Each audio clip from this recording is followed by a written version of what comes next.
The way I have stressed about tying my hands behind my back as a forward when I get back on defense and I'm terrified of getting a hit. No, be punished if you don't do it. I don't care. Like, I'm not doing this because it looks cool. I look like an old man walking down the street. It is awkward. It is uncomfortable. Right. So if your hand is out, penalty. By death. Penalty by death. Yo, and welcome to the 91st presented by Adobe, the Women's World Cup show that is not going to cry because it's over. We're going to smile because it happened. I'm Midge Purce. And I'm Katie Nolan. I'm going to cry.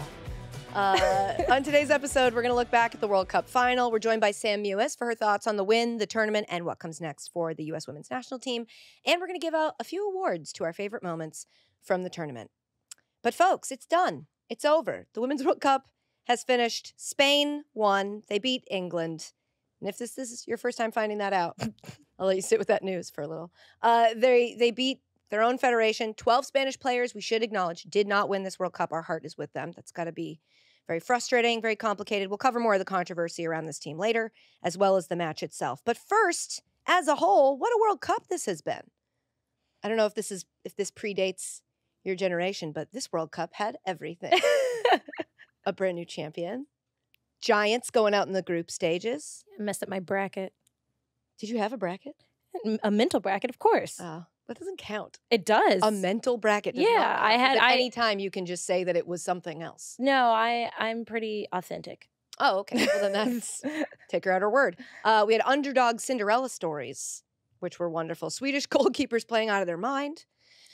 The crossbar making or breaking several different teams' tournaments. We had PK drama. We had people getting stepped on and then becoming a meme. We had Midge becoming a meme and looking just adorable. Well, thank you, Katie. Yeah, it's always the worst when you're in a meme and you're like, I look bad that day, but it's a meme now. And that didn't happen to you. You look great. I got nervous because I don't get Twitter notifications, and That's smart. I opened my Twitter to check some stuff, and I had like a bunch of notifications. I said, oh my gosh, what did I do? It's never good. Am I allowed to use a meme of a person that I know? Please. Because I think I know I'm not allowed. You're not supposed to use memes of yourself, right? My dad is using it. That's great. I love that. He's sending it to me. Oh, it's still funny. In what context? What did he send it to me as? I think I did something stupid, and he called me stupid. And then I said, thanks, Dad. And then he sent the meme. That's really funny. Shout out to Midge's dad. Well done. This also had, while we're talking about the World Cup having everything, it also had the most goals in the history of any World Cup, which brings us to the stat of the show, Midge. It's time now for the stat of the show, presented by Adobe Express. The stat of the show is 164. That's how many goals were scored at the 2023 Women's World Cup. It's the most goals scored in any edition of the World Cup to date. And this was a tournament where the whole time we talked about how good the goalkeeping was. So imagine how many more goals there would have been if it wasn't. I know. Well, remember last World Cup, there's a 13-0 game, and that World Cup still didn't score as many goals as this one. Pretty amazing. Well done, all. Most. Level up with Adobe Express. Make amazing work that stands out with generative AI, powered by Adobe Firefly. Design flyers, TikToks, resumes, and reels with the new all-in-one Adobe Express. Create easier, dream bigger. Get started at adobe.com/express. You're very good at that. Oh. That was very convincing. I'm going to do that. I used it. I made a note to myself to check that out later today. Okay, on to the final. First thing to note, amazing viewership. 14.7 million viewers in England alone watched the final. That's the second most viewed event of the year after King Charles' coronation. And of those two events, only one of them had royals at it, worth noting.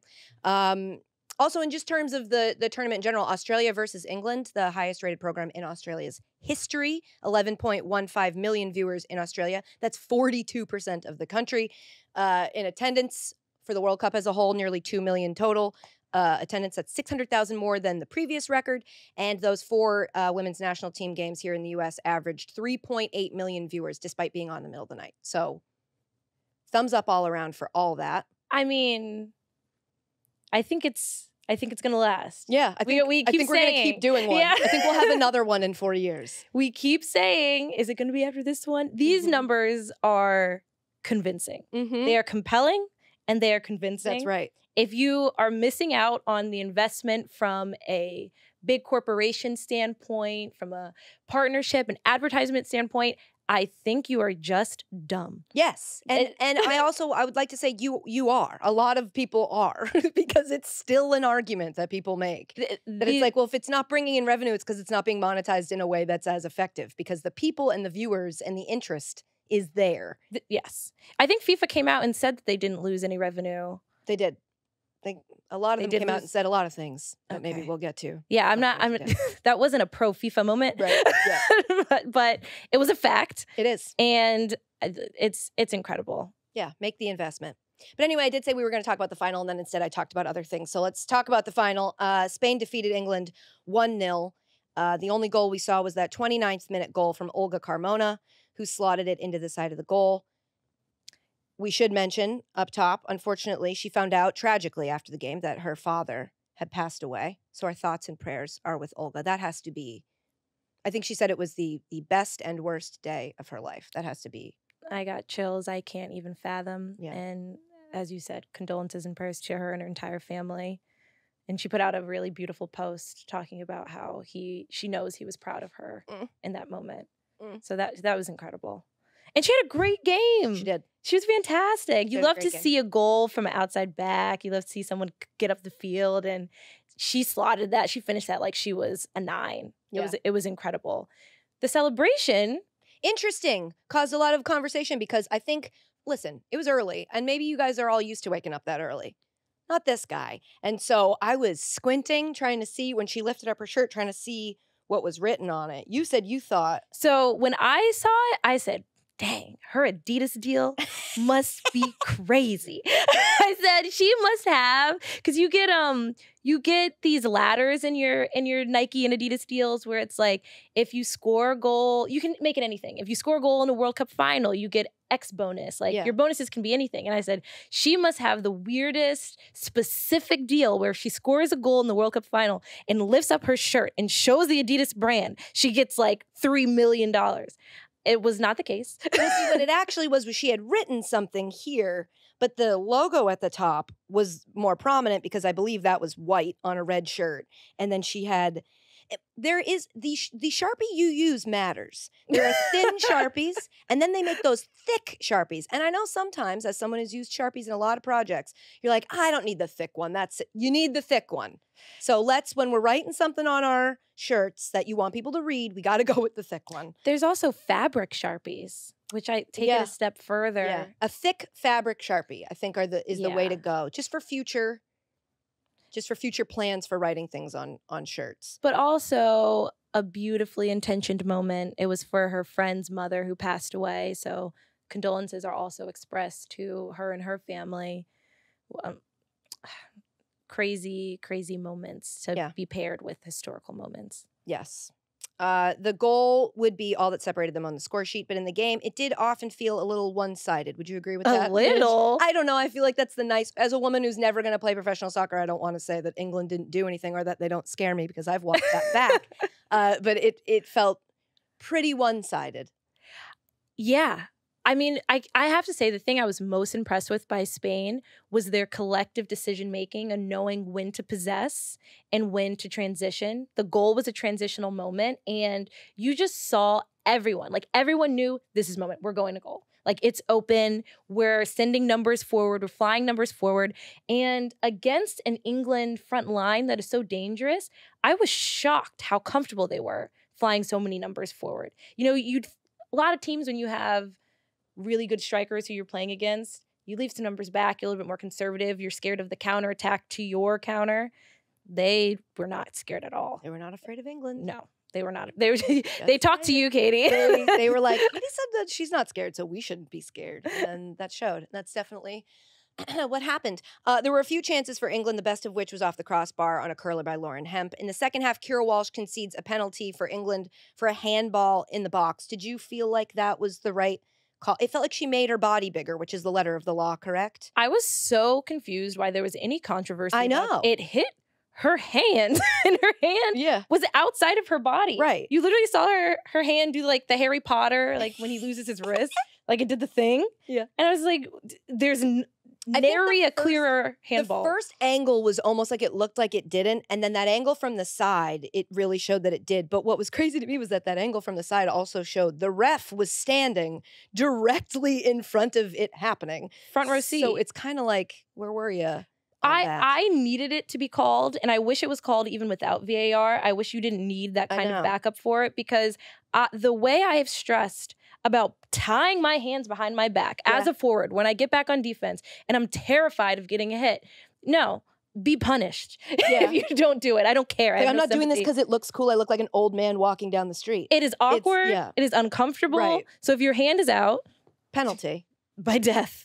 By death. But then, of course, Jenny Hermoso took that penalty and Mary Earps saved it. I noticed. What did you notice? She didn't take the breath. She didn't take the American breath. Midge told us. When I said that to her today, she's like, yeah, that's an American thing. I'm like, I know, but you said science studies backed up that you're supposed to take that breath right before you go. And I watched specifically for it.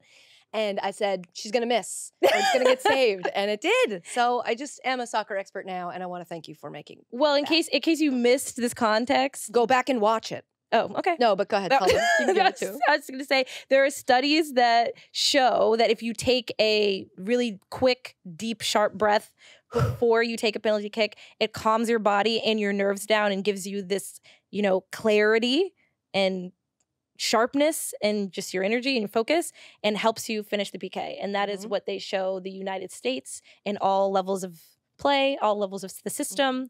And it did not work for us, but maybe it would have worked for Spain. Yeah, that's true. I guess the counterpoint is like, well, it didn't work. Yeah, we all took breaths. For us here. So, whatever. But England couldn't capitalize. It did feel like that was going to be a momentum shift, like they were going to come back there and that big, I know you said it was after a goal, but it did feel like one of those kind of like big 5 moments where it's like, now's the time to do something. For sure. And they didn't. Didn't put a lot of pressure on Spain. That's the way it ended after 13 minutes of stoppage time. Do you think we should have seen this coming? In some ways, Spain came out of nowhere. This was just their 3rd World Cup. And before this World Cup, Spain had won 1 World Cup game, which is wild to think of. Yeah. But their youth has been crushing it. This is the first country to win the World Cup that also won the U20 and U17 World Cup. They have a young team that's in the same year. Yeah, they have a young team that's going to be good for years to come. Midge, should we, the United States women's national team fans, be worried about our youth pipeline? Worried is interesting word choice. I'm going to say it should be a point of interest. Okay. I think that, you should be worried. Like a little tiptoe, and then she's like, I'm just going to dive in. Yeah, no, again, worried, concerned. I think it should be something that people are paying attention to. I think that the youth system it's so important. Yeah. And I think that it shouldn't be ignored. I think that's a better word. Do you feel as though it is being ignored, like, by our federation? Do you feel like it's something that we are working on and are aware of and are... I don't think the federation is ignoring the youth programs by any means. That's not what I mean when I say we should be concerned or have interest. I think we should be concerned about our approach, our tactical approach, and what kind of system and style and identity as American soccer players that we're instilling into the youth teams, and that we really, really need to think about long-term what change needs to happen. And to be fair, I think they're thinking about it. I don't think anyone is looking at the youth programs and saying, yeah, we're cool. We're good with that. Right. No, it's very obvious. You don't have to be smart to see it, and I think everyone does. Even the dummies know. The dummies. All right, let's do the less fun part. So Spain's official women's national team account, obviously we've discussed how the issues that the team had with Vilda before and how the federation backed the coach and how a number of the women did not come to the World Cup because of this. Spain's official women's national team account tweeted right after the win a photo of Jorge Vilda kissing the World Cup trophy with the caption, "Vilda in," right after they won, which was certainly a choice. It was a choice. Additionally, some I mean, it says very gross in our rundown. I would say borderline criminal, if not criminal, interactions between the president of the Spanish F.A., Luis Rubiales, and Jenny Hermoso. Saw that live. He hands on both sides of the face, kiss on the mouth. She later commented on Instagram Live, which is they were, the way that one of the best things about the Women's World Cup is that they go live right after and you get to watch the teams interact with each other. And while on that Instagram Live, she said she did not enjoy that. Same. I also did not enjoy that. I am very mad about it. And it's just when you're in a situation like this where Spain is already, we've been talking about, discussing the relationship between the team, the federation, the coach. It's been one of the major topics of this World Cup. To be on a stage where everybody's watching you, cameras, in a big moment, to do that feels like they don't understand the conversation that's happening and what is being asked of them, if that makes it feels like very I know there's a lot of confusion about what the specific complaints are from the players. We've talked about this before, of like what the specific complaints are with the players and their coach. This, to me, if you're willing to do this in public, I now have a lot more faith in what the women are saying about what happens behind closed doors. It is a wild thing to have done. We should mention that since after the president of the FA said it was idiotic, that people had a problem with it, he came back out and I guess gave an apology. I'd call it a statement. And we've also got a statement from Hermoso herself that says that it was consensual, I believe was the word that she used. I don't have it in front of me.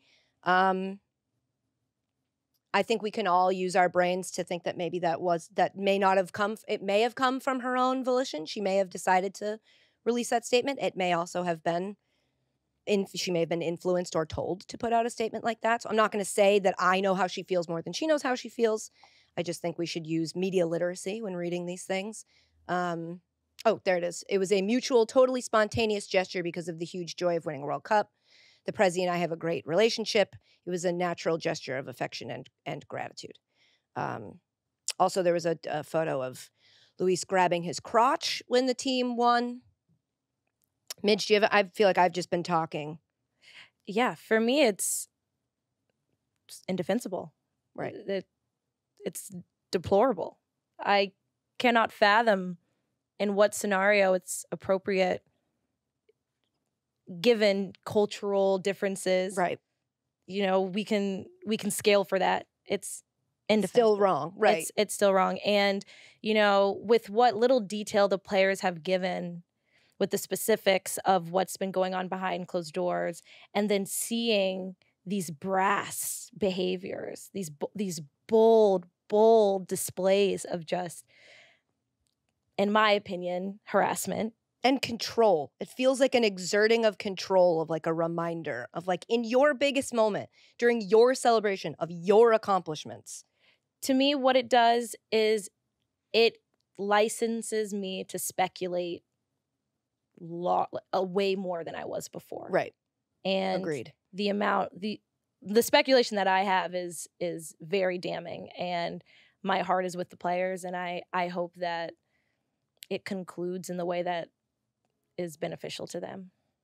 I will say with Infantino, the most aptly named human, the statements he said about how basically gals, pick your battles and just tell us what to do. I'm going to pick this battle. Don't do something about that. That was bad. It was very bad. Do something about that. And I just, in the same breath, when everyone was talking about the U.S. national team players and how they're not likable because they they use their platform to speak on so many political issues and things that basically stick to playing soccer, I think in light of what we just witnessed on the World Cup stage, it just reiterates that there is not a space at the moment to just play soccer. Right. That you have to, which is exhausting. Exhausting. You don't think people just want to play soccer? Let them play soccer, and then when they win, let them have their moment to celebrate them. I also want to say to everybody who's like, oh, well, Jorge Vilda won, so I guess you guys were all wrong. That assumes that in a world where Spain hadn't won, that people would go, well, I guess Jorge Vilda should be out. And we both know that that probably would not be the conversation that happens. So don't come to me now with that guy's been the coach for since when? 2015? And does not have a great track record. Yes, he has won this World Cup, but I don't there's a lot of people very eager to be like, I guess he's the right coach and those girls were wrong. That's a good point. I've always found it interesting that people really struggle with the idea that two things can exist at once. They cannot hold both in their mind. There isn't enough space. Well, yeah, you can be, and I'll say you can be a fantastic football coach, absolutely fantastic, and you can be an absolutely horrible human being and not deserve to be in a position. And that's, I'm not saying this, I'm just saying as a concept, two things can exist at once. We've seen it in the NWSL. When we had to get rid of coaches because the very thing existed. We had a coach who was the most winningest coach in the league, in league history, and he was abusing the players. So I don't really see this line of reasoning, which is you win, you must stay. And I think it prioritizes the values of society really, really poorly. What a dangerous message to send to not just young women, but young men as well. Completely agree. So stop sending it. But congratulations to the Spanish players. They deserve the win. They played great. We're sorry we have to spend any time discussing anything but how wonderfully you played and what a great win that was. Okay, it's now time for Keeping Us Connected, presented by AT&T 5G. Connecting changes everything. Welcome, Sam Mewis. Hi, Sam. Hi, you guys. How are we doing? Hey, Sammy. We're good. How are you? Hi, Midge. I'm great. I'm so excited to be here. I love you guys' show so much. Stop it. I know. Actually, stop it. Oh my God. Did you text Tobin and Press the same thing? Oh. I have texted Tobin and Press that I really like their show, but I mean it. I wouldn't have texted it if I didn't mean it. I think they're both so great. Rank them now. Please don't. Oh my gosh. Please don't. We're all tied for first. Perfect. Really good. You should run for office. I actually really should. I'm like the most diplomatic person ever. You're doing great. I'm texting Press right after this and going to tell her you said us. She's going to have to wait till the episode comes out to confirm or deny. Sam, Spain. We're going to start with Spain. Were they the best team of the tournament for you? We know they won the tournament, so by definition, yes, they are the best team. But for you, were they the best team of the tournament? You know, if I could have my own ranking system of how fun it was to watch, the skill on display, the unity of the team, all those little ranking systems, I don't know. I'd have to spend some time doing the math. But I put a lot of stock in getting results when you need to get results. And obviously Spain did that. I will say I think that they were one of the most fun teams to watch. They got it done when they needed to get it done. And their clinical finishing in big moments was obviously one of the best if they got to that point. So huge congratulations to Spain. I am very happy for the players. I think that the game was really hard fought. I felt bad for England because they just came up short after being really growing into the tournament. Well, you're an England but I have sympathizer. to say, the winner is the best team. You're an England sympathizer. You have friends on England. Oh, yeah, that's I know. I realized I am such an England sympathizer and it goes against so many people. And I didn't realize how unpopular of an opinion that would be. But I do. I have a lot of friends on the English team because I played for Man City and I love those girls so much. I thought they had such a great tournament and I feel bad for them to come so close and not quite. Small flex, played for Man City. Yeah, no big deal. Besties with Holland. I like their jackets. I will say that. I liked those pink and blue jackets that they had. That's all the sympathy that I have for England. Well, we were saying before that this World Cup had absolutely everything. Goals, saves, drama, underdog stories. When you think about it, what moments will you remember for till the end of time? Yeah. We did a snacks episode with Allie Riley right before, and she was telling us how New Zealand has never won a game in the World Cup. And so when they won that first game, I just feel like it set the tone of the whole tournament to be this incredible thing of firsts and of records and of teams succeeding when they hadn't had that success before. And I feel like that's really what happened. And so New Zealand winning their first World Cup game, that was a huge moment to me. I think about some of the young talent that we got exposed to in the tournament. Linda Caicedo, what an incredible world-class talent. That goal she scored against Germany, that was such a huge moment for me, and I think the world getting to realize what's up and coming for women's soccer.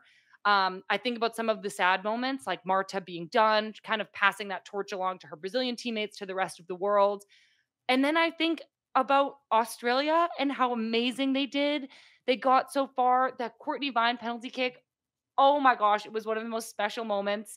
The tournament had so much to offer, so many ups, so many downs. And I think that's why we all watch, is to experience these emotions that like maybe we're missing in our daily lives. We get them from sport. And so I think the tournament was just so exciting, so emotional, and had so many of those awesome moments like you talked about. Your sister Kristie had exactly one touch in the tournament, a penalty goal. Every time she touched the ball at the World Cup, she scored. I know. Is she the greatest World Cup player of all time? I mean, yeah, totally. She has to Statistically- be. That's what would you be batting if that was your batting record? A Is that thousand. even a is that Maybe even a batting number? 1,000, Like yeah. I was so proud of her, Midge. I know that you weren't nervous for her at all, and I felt so bad when I heard you say that, because I was like, "Oh my gosh, does it look like I like didn't believe in her?" No. And I just, oh my God, I get nervous for everything though. So I was just so nervous. I wanted her to make it so bad. And I was so proud of her when she did, but it made me feel so good that you believed in her so much. And you were like, she would never miss this. I was like, oh, I love that people think that about Kristie. So I was just so proud of her. And yeah, I think she's like probably the best World Cup player of all time. Yeah, I agree. I mean, statistically, you cannot argue it. The numbers back that up. You can't. And also, Yeah. Sam, that's just, I feel like, your personality, though. Exactly. Like, that's who you are. Nervous. Yeah, some people worry and some people are like, no, that's totally fine. I would have been terrified because you're like thinking ahead to like, what if she doesn't? What if something like, what if God Thinking forbid? ahead to anything can happen. every single possibility. Yeah, And exactly. she's your sister. To Right. be fair, if that was Ify, I would have probably thrown up. Yeah. So I think I get it. I get it, but I also haven't seen Ify take that many PKs, so it's a little different. Well, you guys, I also like, just to say about myself, to put myself in the situation again, like I had to respond live. Like I was on a live Twitch with Men in Blazers doing this. So like I just felt like I was having all these emotions, but I like also was like doing a show. So it was like I was very honest with how I was feeling, and it was fine, but I was also like, oh my God, my reaction is going to be like public too. It was It was crazy. perfect. If I may, it was perfect. You couldn't have Thank been you. more. It was a great moment. I love that video of you reacting. Thank It was you. beautiful. Knowing that the U.S. team are all back home now and refocusing on the NWSL and what comes next, what is that process like as somebody who's done it? Like, what's that transition time like? Yeah, I mean, there's a lot of emotions. I think, especially for the U.S. players coming back disappointed in what happened. It's a tough transition, but we've already seen Ashley Sanchez, Sophia Smith coming right back in, scoring right away. I was so happy for them. I think that those first moments back can really dictate like how you feel going into the rest of the season. And so I was so happy to see them get some success right away. I think for young players that can be really important too, for all players. I think transitioning back to your club team, getting back into a rhythm, like the first thing I think about is getting rid of your jet lag, getting adjusted back to living at home, buying groceries, getting a good night's sleep. Like you have to recover as a person first. And your emotions over the last few months have been so up and down, so hectic. If you're me, so nervous. So I feel like recovering from that human being angle is actually first things first. And then integrating back in with your team, getting back on the field, getting some touches. I think it's going to take a little bit. Again, people have traveled back at different times, but these players do this all the time. They're so professional. And I'm really excited to see the return of the U.S. players to the NWSL. I think it's something that will bring all the fans a lot of joy. Well, looking forward, Spain is obviously a young team, and they've been dominant on the youth levels, U17, U20. They won those World Cups. So we can expect them to be dangerous for years to come. What are other teams that you think are big contenders for the Olympics next year? Ooh, obviously the U.S. We have a lot of young players, some players that have been injured who could be back. So I am really excited to see the U.S. have this quick turnaround and what can we do to come back and be a contender in just a year. Definitely Sweden.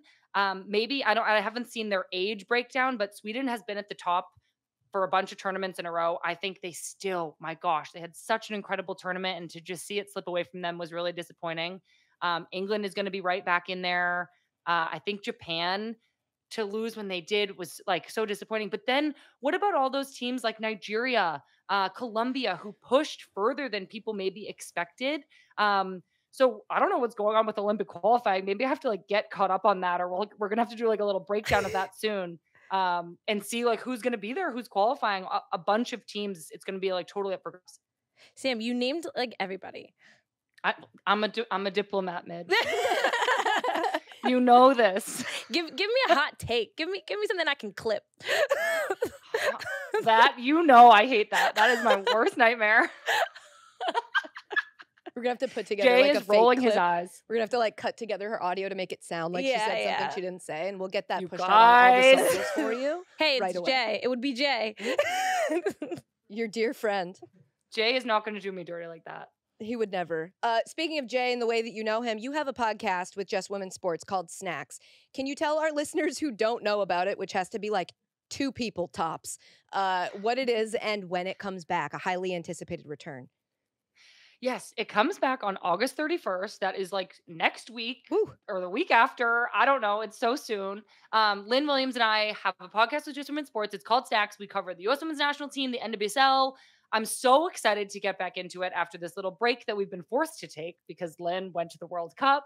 And it's really fun. We always have a guest on. I don't know. You get the fun side of me and Lynn, and it's the best thing ever. So please come listen to it. You can download it wherever you get your podcasts. What snack are you? I've heard you pick snacks for everybody else. What snack are you? Like what snack? Like as a person, like my Yes. personality. Is that a thing? Is that a question? Yeah. Okay. Yes. You're a healthy snack, Sam. You think? Yeah. You're a veggie straw. Ew, bitch, come on.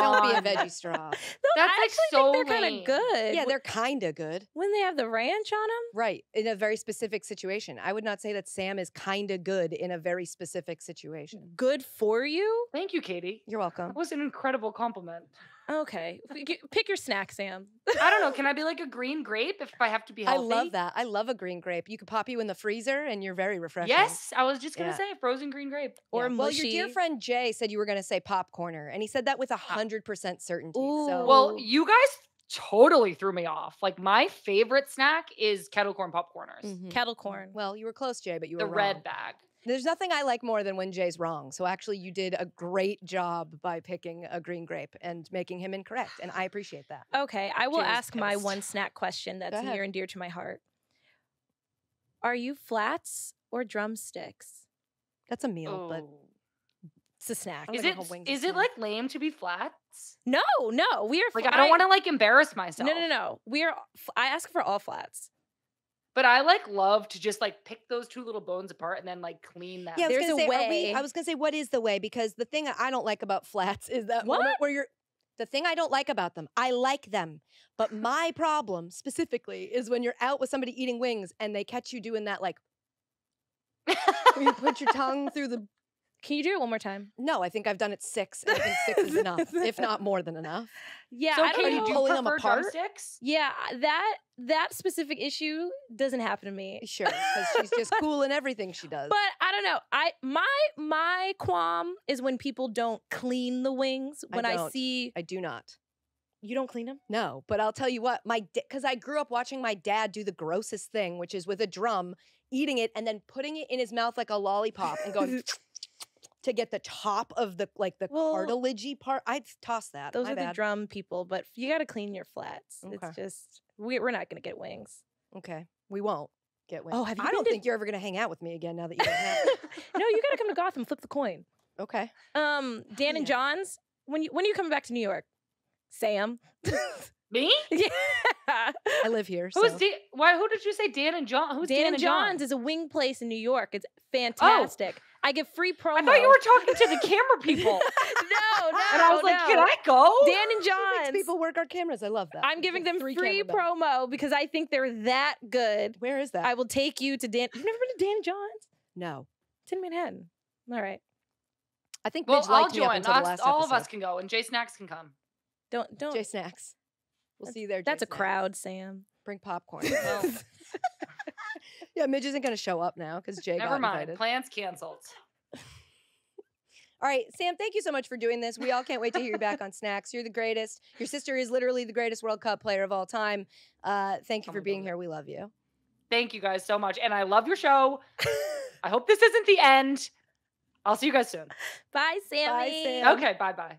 Thanks again to Sam, and thanks again to AT&T 5G for keeping us connected. Okay, before we leave you, and I mean it, really leave you, let's talk through the official award winners, and then perhaps, Midge, we'll add in a few of our own. Yeah. Okay, so the official awards. The Golden Boot went to Hinata Miyazawa from Japan with 5 goals. And they got knocked out in the quarters. Yeah, so that's nuts. Yeah. She did that quickly. Way less Very games. condensed. Golden Ball went to Aitana Bonmati from Spain. 3 goals, 2 assists. Deserved. Completely. Golden Glove goes to Mary Earps from England. 4 total goals allowed in 7 games, 3 clean sheets, 1 wild World Cup final penalty save. Deserved. Just hard to go out like that. Yeah, that is tough. It's like I win and lose.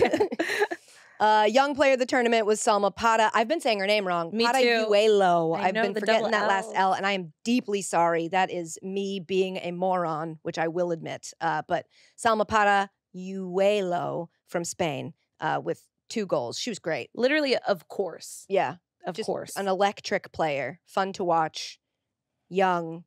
Must be cool to have all that ahead of you in your life. Let's get to our awards, the ones that everybody's been waiting for. Goal of the tournament. I'm going to go with Sam Kerr. That was a great goal from Sam Kerr. Beautiful. And she was like the face of the tournament coming into it. And then we didn't see her for a while. So for me, just like all of the things around it, that was I'm not saying that it was, you can have yours. I'm not saying it was like the world's greatest goal I've ever seen. I'm just that goal for me. My question was going to be, is it the goal itself in a vacuum or is it the goal in the moment with the context? Now, here's the thing about a podcast. It could be whatever you want. Okay. I'm going to pick 2. Oh, wow. That it can't be. It has to be 1. But Of the tournament, as in terms of brand, everything with the context, Sam. we already said that. So we covered that. Yes. You say the other one. My other one, in a vacuum, Linda Caicedo. I knew it. I knew it. I should have predicted what I thought she was going to say. Oh my gosh. And then runner-up has to be Marta Cox's free Beautiful. kick.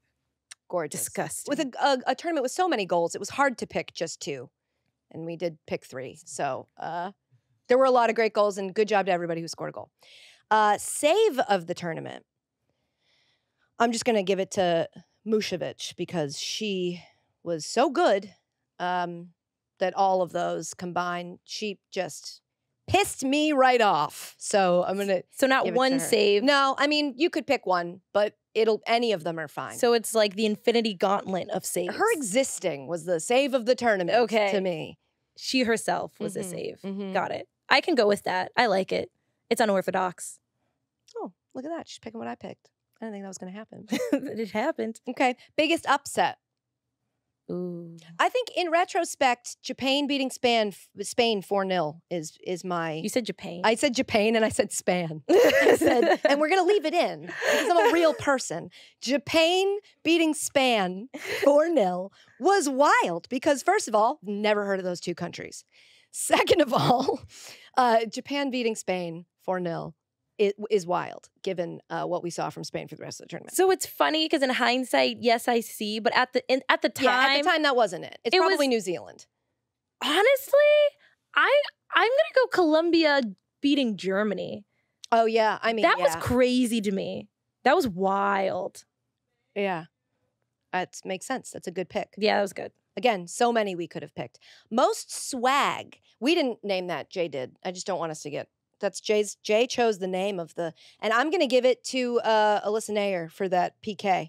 I mean, insofar as swag can be summed up in in a moment, going from goal to come out to score. I mean, the swaggiest thing I've ever seen. That's pretty hard. Yeah.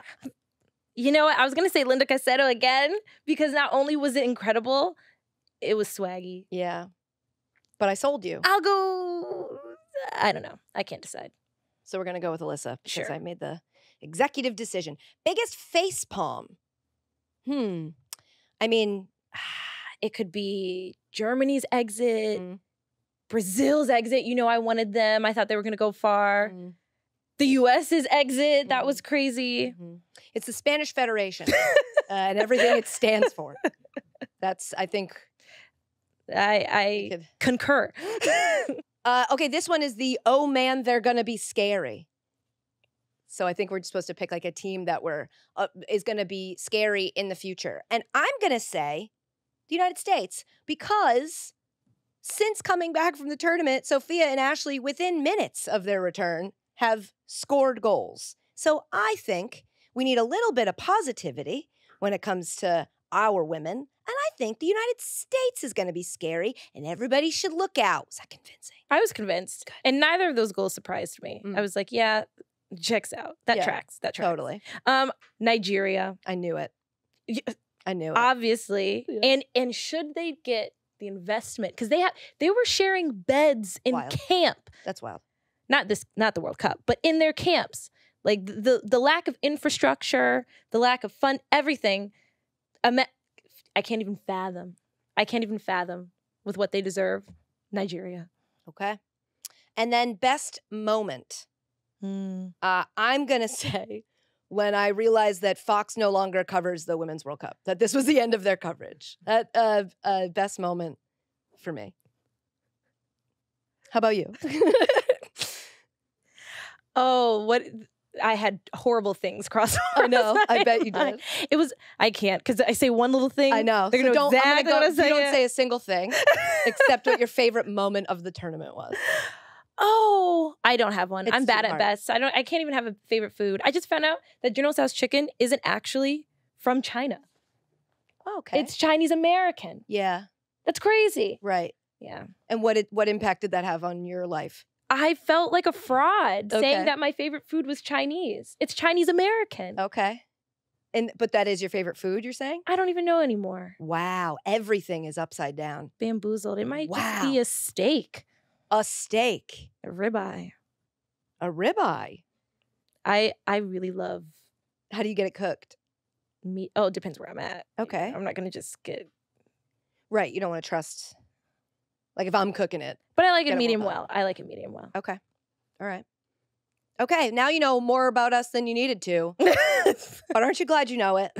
That's it. This is a real bummer, this part where we have to say thank you so much for watching and listening. Thank you to Just Women's Sports for having us. I'll speak for me, but getting to hang out with Midge, who I'm now going to say is my friend, and there's evidence of it, and nobody can tell me nothing. This has been a great experience. To all the people that have worked on it, this tiny little crew that we have here with us, this has been very fun. I hope that you've all enjoyed it. Thank you to Midge for doing this while also being a professional soccer player who has like stuff to do. Oh, thanks, Katie. This has been a blast. Yeah. So to answer the question, to everyone who says, "Are we going to keep doing this?" No. That's you really made it sound like you were going to be like, yes, No. but no, this is it. This is it. All good things must come to an end. That's right. We were a little. It was like let's remember how great it felt to happen. Go out on top. You That's know? right. Miss us. That's what you want. But just because this is over, the game doesn't sleep. NWSL action is on each weekend. Go Bats. Go Bats. And you can listen to tons of great women's soccer? Minnesota. You can listen to tons of great women's soccer content across Just Women's sports channels. Make sure you subscribe to Snacks and Just Women's Soccer to keep the party going. And with that, that's it for us. I'm Midge Purce. She sure is. And I'm Katie Nolan. And this was the 91st, presented by Adobe. Bye. See ya.